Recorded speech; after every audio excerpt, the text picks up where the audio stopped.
Hi everyone, my name is Christopher Daniels, aka Miss Ginger Devine, and I am one of your readers for this summer's Drag Story Hour. Now, I am a professional storyteller, and I am here today to share with you some of the tools and strategies that I implement in my own story time. Now, you do not need to be a professionally trained actor in order to spice up your own story hour. Believe me, you reading stories aloud is more than enough. You have your own unique voice, your own unique expression, sense of humor, and that is all brilliant. What I'm about to share with you are just simple ways that we can elevate an already fabulous story time.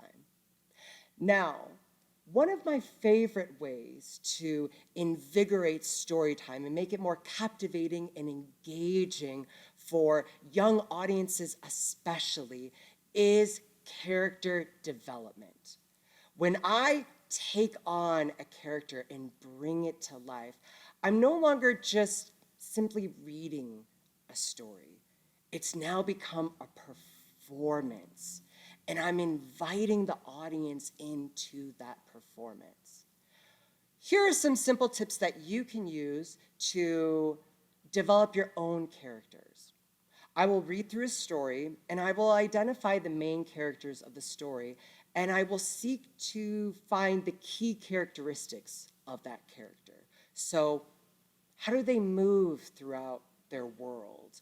What do I imagine them sounding like? Are there any key descriptors that are either in the text itself, or if I'm reading a picture book, when I look at the character, how do I imagine them being in this world?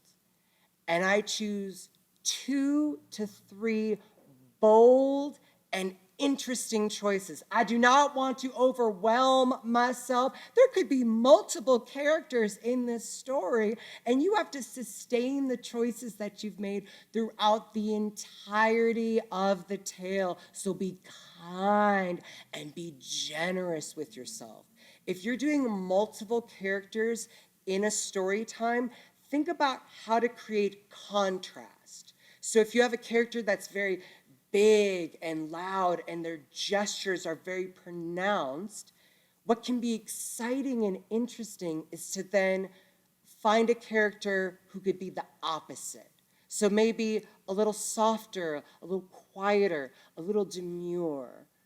And when I choose these 2 to 3 characteristics, I try to find things that I know as a performer I can nail, things that I feel like I can really add and elevate.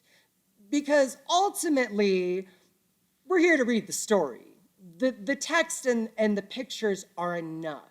So whatever choices that I'm making, I want to make sure that it's in service to the story itself and not serving as a distraction or taking away from the story itself.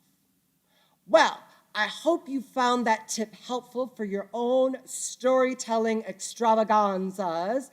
If you haven't signed up for your own Washoe County Library System library card, I highly recommend that you do so. It's super simple. And I hope to see you at Drag Story Hour this summer. Happy reading.